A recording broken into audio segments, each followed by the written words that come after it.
Buenas tardes, mi nombre es Antonio Pérez y empiezo hoy día el podcast de filosofía con el título Breve Historia de los Conceptos, y hoy día tendremos el primer episodio, Sócrates y Platón. Como todos saben, la filosofía, tal y como la practicamos incluso hoy en día, empezó hace aproximadamente 2500 años, cuando Sócrates, recorriendo las calles de Atenas, hacía preguntas a sus contemporáneos, y sobre todo una pregunta muy especial que él había prácticamente tomado de cero respecto de la historia de la filosofía anterior, llamada presocrática justamente. Una pregunta muy especial que parece muy simple, pero que resultaba ser muy compleja, muy complicada para sus contemporáneos. Esta pregunta es simplemente: ¿qué es tal o cual cosa? Claro, a Sócrates le interesaban sobre todo las preguntas morales, de tal manera que él preguntaba, por ejemplo, típicamente, ¿qué es la justicia? ¿Qué es la valentía? ¿Qué es la templanza? ¿No? Todos estos valores morales fundamentales que eran sentido común en la Grecia del siglo V antes de Cristo, pero que él justamente empieza a cuestionar. Así, por ejemplo, él iba donde un juez, y en esto Sócrates era muy cuidadoso. No iba donde cualquier juez, sino iba donde un juez conocido por su justicia, justamente por sus fallos justos. Iba donde este juez, entonces se lo encontraba en la calle. Sócrates siempre andaba seguido por una cantidad de jóvenes, porque les parecía a ellos muy divertido lo que hacía Sócrates. Iba entonces, Sócrates o se encontraba Sócrates con este juez muy famoso, muy justo, indudablemente todo el mundo lo reconocía eso, y Sócrates le preguntaba: ¿qué es la justicia?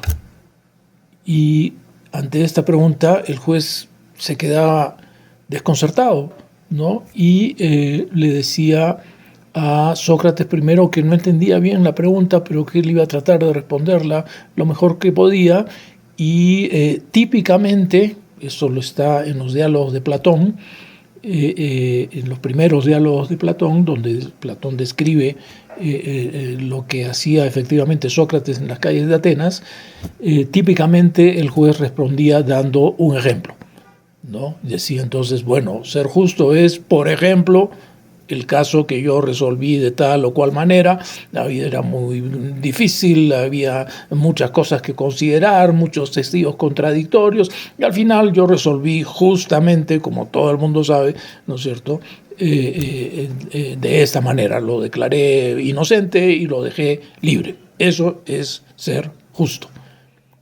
Y entonces Sócrates le decía: no, claro, yo reconozco que usted es una persona justa, por eso le pregunto, ¿no? Justamente. Pero hay un problema con su respuesta, que usted me da un ejemplo. Y así como ese ejemplo, hay otros ejemplos distintos, ¿no? Por ejemplo, usted dice que ha sido justo porque declaró al acusado, lo declaró inocente, ¿no es cierto? Pero hay otros fallos donde al acusado se lo declara culpable, y también es un fallo justo. Seguramente usted mismo ha dado un fallo donde ha declarado culpable a otro acusado. Y fíjese usted, los ejemplos son justamente contradictorios. En un caso se le declara inocente y en otro caso se le declara culpable. Eso es totalmente distinto, y sin embargo a los dos casos lo llamamos justicia. Entonces Sócrates le decía: ahora dígame, señor juez, ¿qué tiene en común declarar a alguien inocente y declarar a alguien culpable? ¿Qué tienen en común para que tengan el mismo nombre? Es decir, justo, ser justo, ¿no es cierto? Y en ese momento, estoy simplificando, no es el caso, pero típicamente los interlocutores de Sócrates decían: ya no quiero conversar más contigo, me estás confundiendo, no. Lo que pasaba en realidad, dice Sócrates, es que sus interlocutores, y este es el Sócrates histórico, ¿no?, que como lo cuenta Platón, ¿no?, sus interlocutores eran incapaces de elevarse por encima del caso singular ¿no es cierto?, por encima del caso singular hacia una idea más general que pudiera incluir todos los casos singulares, ¿no? Esto es muy importante, ¿no?, porque Aristóteles va a decir 50 o más años después de la muerte de Sócrates, va a decir Aristóteles: Sócrates inventó la lógica.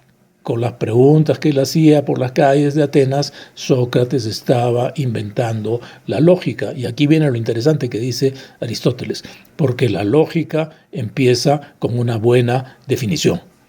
Y esas no son palabras de Sócrates, esa es la interpretación que hace Aristóteles, discípulo de Platón, que a su vez fue discípulo de Sócrates, pero recién Aristóteles pone las cosas claras y dice: eso es lo que quería Sócrates, ¿no? Sócrates quería empezar por una buena definición. Otro caso que cuenta Platón en otro de sus diálogos, los diálogos tempranos de Platón, repito, describen lo que Sócrates hacía en las calles de Atenas. Otro ejemplo es, por ejemplo, Sócrates llega, se encuentra con dos amigos suyos que están discutiendo acerca de si en la educación lo más importante es lo que enseña el maestro, o si lo más importante más bien no es más bien lo que trae el alumno. ¿Qué es lo más importante en la educación? Lo que trae el alumno y el maestro, que no hace sino desarrollar eso que ya estaba presente ahí, o más bien lo más importante es el maestro, que le pone todo nuevo al alumno para justamente iluminarlo, ¿no es cierto?, y hacer que se desarrolle en la dirección en que indica el maestro. Eso están discutiendo estas dos personas, y Sócrates llega y dice: no, fíjense, lo primero que hay que hacer es decir qué es la educación, ¿no? Lo que tenemos que preguntarnos es qué es la educación, porque si no, de repente tú das una respuesta, y efectivamente así era, ¿no? Uno decía que lo más importante es lo que trae el alumno, el otro decía que lo más importante es lo que pone el maestro, ¿no es cierto? Y de repente lo que pasa es que vamos a seguir discutiendo para siempre porque no estamos definiendo de entrada qué es la educación. Por ahí tenemos que partir. Eso es lo que buscaba Sócrates, una buena definición. Repito, eso no son palabras de Sócrates. Sócrates salía a la calle y hacía preguntas, ¿no? Y no buscaba una formación académica ni nada por el estilo, simplemente era su interés personal. La filosofía se desarrolla en Platón y Sócrates a partir de ahí. Otro ejemplo en el que vamos allá a entender mejor qué es lo que está en juego y por qué entonces este podcast de filosofía se llama Breve Historia de los Conceptos, porque aquí es donde va a empezar una larga tradición que va desde Sócrates hasta por lo menos Kant en el siglo XVIII, cuando no incluido Hegel en el siglo XIX. Y vamos a hacer esa breve descripción, esa breve historia en los diversos episodios o capítulos de este podcast. Otro ejemplo, entonces, digo, es el que contiene un diálogo temprano de Platón. Los diálogos tempranos de Platón contienen todos simplemente el recuerdo personal de Platón de lo que hacía Sócrates en las calles y la investigación que él hizo a lo largo de 20 años. Platón recopiló todo lo que pudo, todo lo que recordaba primero, y si él no había estado presente, preguntándole a las personas que habían estado presentes cómo se desarrollaban los diálogos socráticos. Y durante esos 20 años Platón recopila y escribe estos diálogos, describiendo simplemente lo que decía Sócrates. Luego de esos 20 años, cuando Platón tenía alrededor de 40, ¿no es cierto?, escribe ya su diálogo central, que se llama La República, ¿no?, donde ya expone no las ideas de Sócrates, sino las ideas de Platón mismo, sus propias ideas. Ya no repite. Como buen alumno, no repite lo que dice su maestro, sino simplemente desarrolla, ¿no? Como vamos a ver, porque eso es central para lo que queremos mostrar a lo largo de estos episodios. Otro diálogo, entonces, importante de Platón de la primera etapa es un diálogo que se llama Laques, porque Laques era un general victorioso, reconocido por su valentía, y entonces, lógicamente, ¿qué le va a preguntar Sócrates? Si al juez justo le pregunta qué es la justicia, al general valiente le pregunta qué es la valentía, ¿no? Eso es lo que hacía Sócrates, ¿no? Iba donde el poeta y le decía qué es la belleza, porque eso es lo que hace el poeta, ¿no? Entonces, claro, en este caso, el general también, como el juez que hemos dicho antes, se muestra sorprendido por la pregunta y típicamente, nuevamente, responde con un ejemplo, ¿no? Dice, por ejemplo, Sócrates, ser valiente es lo que hice yo, y por eso ustedes saben, a los generales griegos y romanos victoriosos, que regresaban de la guerra victoriosos, lo paseaban por todas las calles principales de la ciudad cargado en hombros, ¿no es cierto? Y toda la gente salía a saludarlos y a ofrecerles honor, ¿no? Como corresponde, por supuesto, ¿no? Porque eran pues valientes, ¿no? Y eran victoriosos. Este general efectivamente había salido victorioso de una batalla muy importante, y cuando Sócrates le pregunta qué es la valentía, él dice, bueno, por ejemplo, ya sabemos nosotros que eso no lo va a aceptar Sócrates, ¿no? Le dice, por ejemplo, lo que yo hice en esta última batalla, y por la cual todos me reconocen como un héroe valiente, ¿no? Es quedarse parado cuando viene el enemigo, aunque el enemigo sea más victorioso, y eso fue lo que pasó, Sócrates. Cuando venía el enemigo, todos mis compañeros salieron corriendo, pues yo me quedé parado, ¿no es cierto? Y los esperé, saqué mi lanza, mi puñal y mi escudo, y me fui tras ellos y los maté a uno por uno, ¿no? Eso es ser valiente. Entonces Sócrates dice, no, lógico, por supuesto, yo sé que eso es lo que tú has hecho y yo sé que eso es ser valiente, pero fíjate, general, ¿no? Tú me dices que ser valiente es quedarse parado esperando al enemigo, ¿no es cierto? Y efectivamente eso es ser valiente, pero ¿acaso no es también ser valiente no quedarse parado esperando al enemigo, sino salir corriendo detrás del enemigo para matar a todos y que no regresen a atacar la ciudad nuevamente? ¿No es eso también ser valiente? Sí, pues tiene que reconocer el general, ¿no? Entonces fíjense ustedes lo que está pasando, ¿no? Está diciendo Sócrates, no valen los ejemplos. ¿Por qué no valen los ejemplos? Porque los ejemplos, esto es muy importante, ¿no? Para el desarrollo de la filosofía, porque en los ejemplos se encuentra lo sensible, ¿no? Lo puramente sensible, es decir, me quedé parado esperando al enemigo. Sí, pero perseguir, o sea, no quedarse parado, sino correr detrás del enemigo, ¿no es cierto? En lo sensible es totalmente distinto que quedarse parado. Pero sin embargo, quedarse parado esperando al enemigo y salir corriendo detrás del enemigo para matarlos, ¿no es cierto? En los dos casos es ser valiente. O sea, la valentía no está en lo sensible, la valentía es algo que está por encima. Aquí vemos el secreto de lo que quería Sócrates cuando buscaba, como dice Aristóteles, como va a decir Aristóteles después, una buena definición. ¿Cuál es el secreto? Que para definir algo no basta lo sensible, ¿no? Esa es realmente la consecuencia que va a sacar Platón. Pero no nos adelantemos, vamos por partes. Así que eso le hace notar Sócrates al general. Tú me dices que ser valiente es quedarse parado esperando al enemigo. Ahora yo te digo, y seguramente tú has sido valiente también de esa manera, de esta otra manera, salir corriendo detrás del enemigo. Pero fíjate, sensiblemente es totalmente distinto quedarse parado que salir corriendo detrás del enemigo. Pero los dos son valentía. Entonces, ¿qué tienen en común? Quedarse parado esperando al enemigo y salir corriendo. En lo sensible no hay nada común, es totalmente distinto. Eso es lo que quería Sócrates, que nos elevemos encima de lo sensible. Le está diciendo al general, no seas infantil. No pienses que el mundo se reduce a tu experiencia inmediata, a esta experiencia. No, abre tu mente y fíjate que hay otros casos distintos. Y acá no resulta mayormente difícil al general, porque el general también había sido valiente seguramente persiguiendo al enemigo, no solamente quedarse parado. Y entonces, pero haciendo un esfuerzo, el general dice, bueno, ya te voy entendiendo, Sócrates, lo que tú quieres. Tú quieres que te dé entonces voy a utilizar una palabra que no es la que utilizan los antiguos, sino que es lo que se desarrolla a través de la Edad Media y va a llegar a la Edad Moderna después, ¿no es cierto?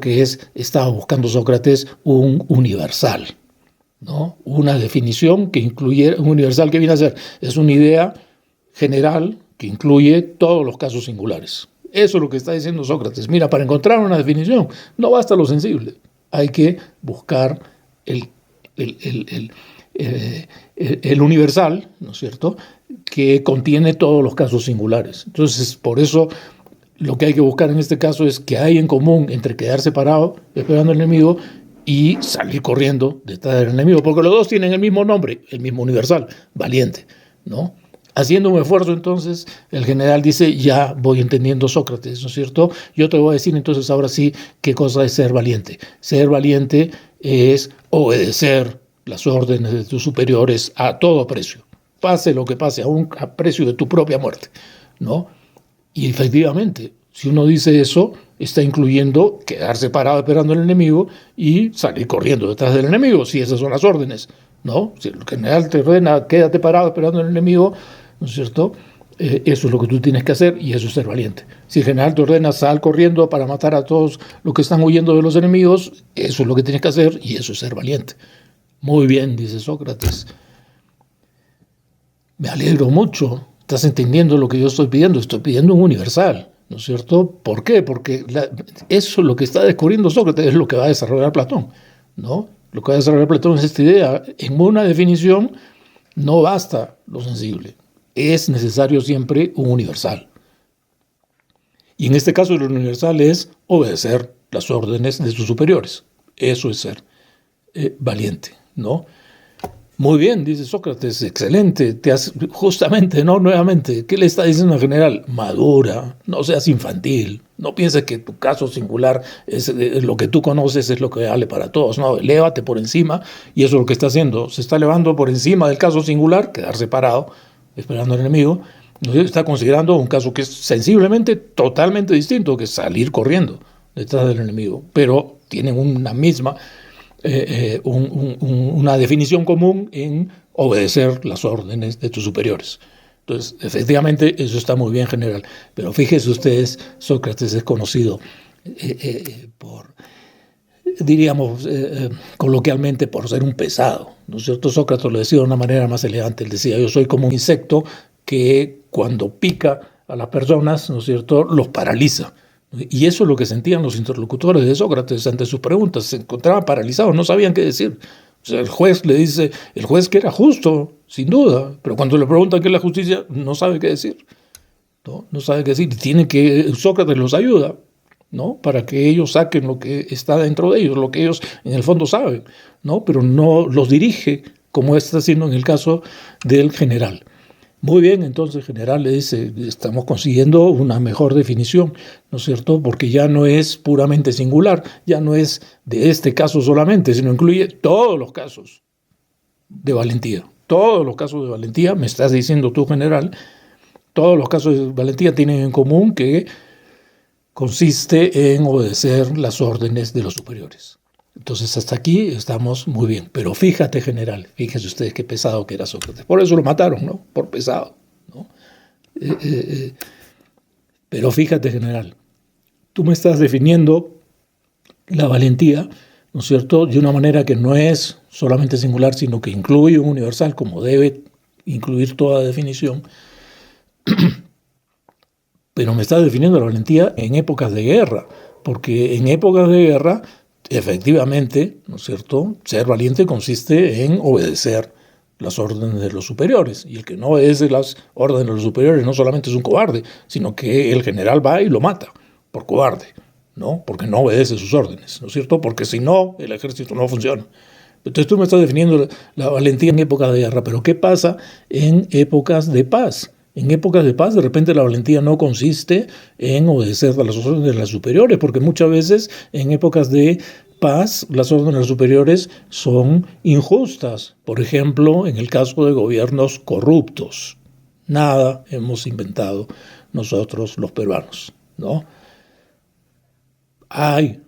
Siempre ha habido corrupción en los gobiernos. ¿Qué pasa con las órdenes de un gobierno corrupto? ¿No es cierto? ¿Acaso ser valiente no consiste justamente en no obedecer las órdenes de los funcionarios corruptos?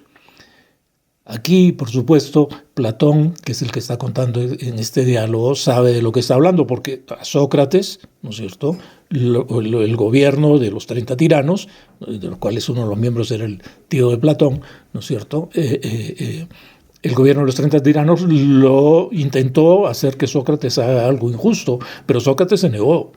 Yo no voy a obedecer lo que tú me estás diciendo, aunque tú seas la autoridad. ¿Por qué? Porque eso es injusto, ¿no es cierto?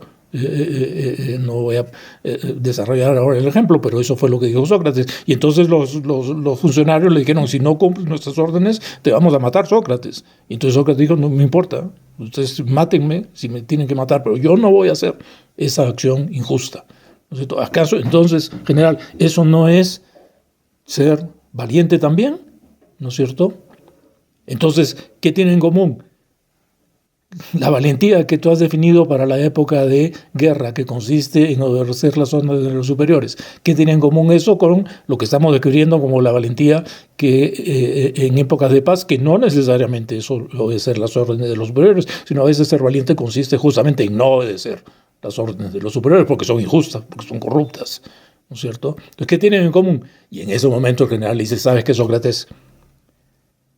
Ya me habían dicho que tú confundías a la gente, ¿no? Que tú confundías a la gente con tus preguntas. Lo que estás haciendo es tratarme de confundir. Y por último, me estás diciendo cobarde, porque no puedo definir lo que es la valentía. De tal manera, Sócrates, que yo me voy a vengar de ti. Yo te voy a acusar ante los tribunales, ¿no es cierto?, falsamente, y tú no te vas a poder defender porque no eres nada más que como un niño tonto que da vueltas sobre cosas abstractas y no te vas a poder defender y te van a matar. Y así como con el general, sucedió con los poetas, sucedió con los sofistas, sobre todo con los sofistas, que fueron los que instigaron el juicio de Sócrates, ¿no es cierto? Y Sócrates efectivamente se negó a defenderse con otra cosa que no fuera la pura verdad. Y el resultado de eso fue que lo mataron, ¿no? Pero ¿qué está sucediendo aquí entonces para resumir este primer capítulo de nuestro podcast breve Historia de los Conceptos? ¿Qué está sucediendo? Ya lo he dicho, Sócrates estaba buscando una definición, ¿no? Y de lo que se dio cuenta Sócrates es que una definición no consiste solamente en lo sensible, sino que la definición necesariamente tiene un elemento que estamos llamando universal, ¿no es cierto?, que incluye todos los casos sensibles, ¿no? Esa fue la tarea de la vida de Sócrates, y Sócrates, el Sócrates real, el Sócrates histórico, jamás consiguió que sus interlocutores se elevaran por encima de lo sensible para tomar un punto de vista universal, superior, que incluyera todos los casos singulares, y lo mataron antes. Así fue. Esa es la historia, ¿no? Lo cuenta Sócrates mismo en la apología, Platón, ¿no?, en la apología de Sócrates, en la llamada apología de Sócrates, donde eso es lo que dice Sócrates. Yo no he hecho nada malo, lo que pasa es que las personas con las que yo conversaba se sentían que yo los estaba atacando, y no era así. Lo que yo estaba haciendo, tratando de hacer, era buscar la verdad, ¿no?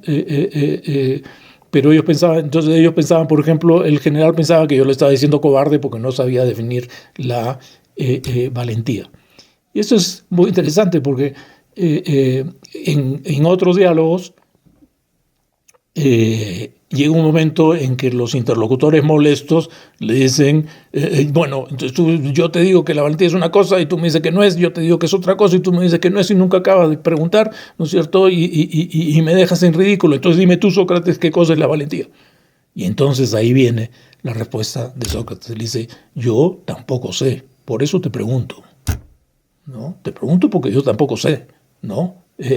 Y aquí viene un elemento muy importante, histórico muy importante, que es el contexto en el que está hablando Sócrates, porque Sócrates decía, mira, antes, cuando estábamos en guerra, ¿no es cierto?, porque todo el siglo V fue, antes del siglo V, fue una época de guerra, sobre todo con los persas, ¿no es cierto?, por el comercio en el Mediterráneo, ¿no? Y los persas constantemente atacaban a los atenienses, ¿no? Hasta que los atenienses lo vencieron a comienzos del siglo V, o sea, en el 490, vencieron a los persas definitivamente 2 veces, ¿no es cierto?, de tal manera que ya los persas ya no regresaron más con sus barcos a atacarlos, ¿no es cierto?, y empezó una época de paz, efectivamente, ¿no? Y eso es lo que se llama el siglo de oro de Atenas, ¿no?, en el que vivió Sócrates. Prácticamente es el siglo de Pericles, ¿no es cierto?, el siglo de la paz, donde Atenas consiguió el florecimiento más grande, por eso se llama el siglo de oro de Atenas, ¿no es cierto?, en escultura, en pintura, en poesía, ¿no?, que son modelos hasta el día de hoy, 2500 años después para nosotros, y es considerado el siglo de oro, pero Sócrates decía, estamos en crisis. Y entonces todo el mundo se sorprendía, ¿cómo Sócrates si somos ahora los amos del universo? ¿No es cierto? Del mundo conocido, somos los más importantes, somos los más ricos, somos los más poderosos, nadie puede con nosotros. Sí, pero decía Sócrates, estamos en una crisis, y me disculparán ustedes que utilice la palabra, estamos en una crisis semántica.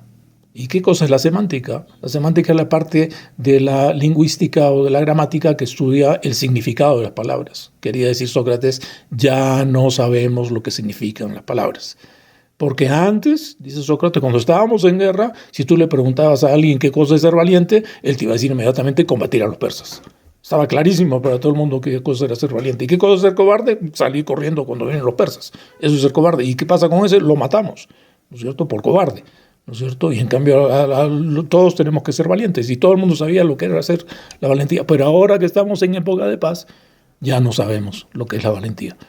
Yo tampoco, decía Sócrates, ¿no? Por eso lo que yo quiero hacer es dialogar, ¿no?, con todos ustedes, ¿no es cierto?, para que juntos nos pongamos de acuerdo en una definición que pueda ser la base para que nosotros progresemos en averiguar las características de la valentía, de la justicia, del bien, etcétera, ¿no?, de todos los términos morales, que era lo que le interesaba sobre todo a Sócrates.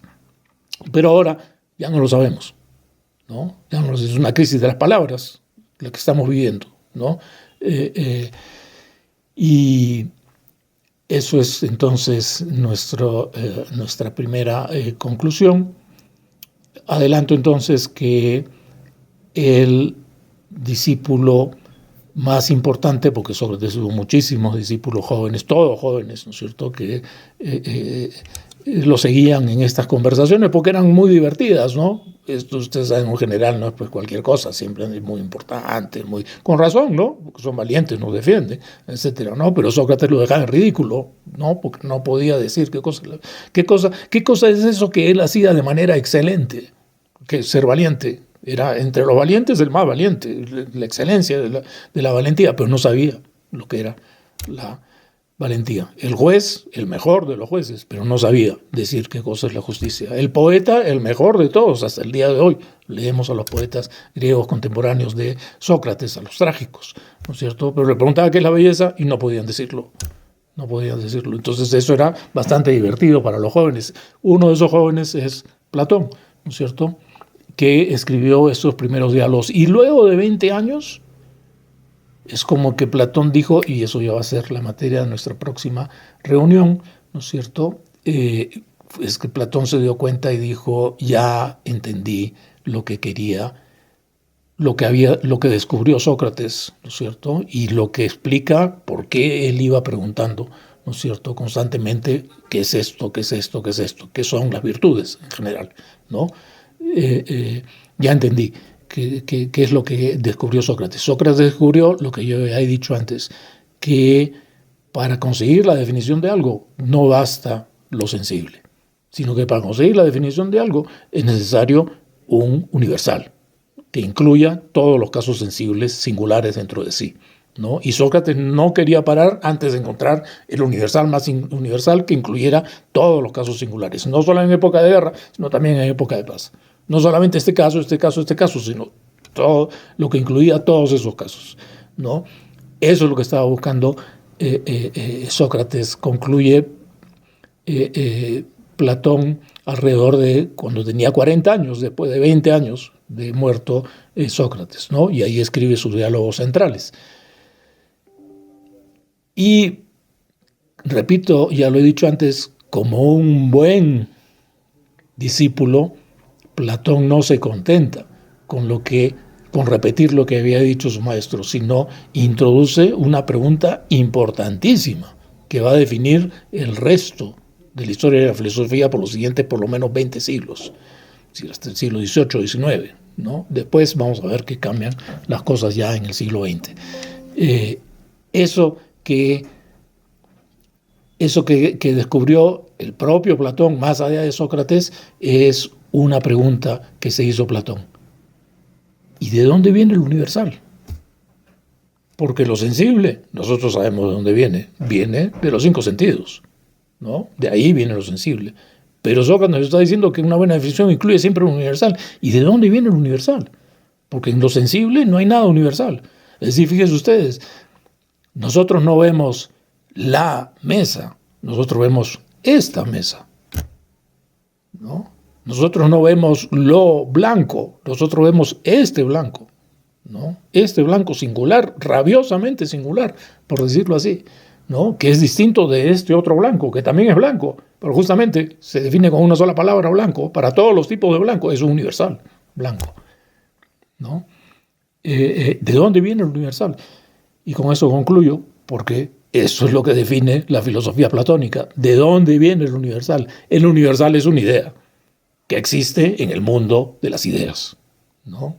Esa es la respuesta platónica. Sobre esa respuesta va a decir Aristóteles, sí, muy interesante, pero es mentira, porque esos universales no existen en un mundo separado. Aparte, lo único que existe es lo sensible, y ahí está el universal.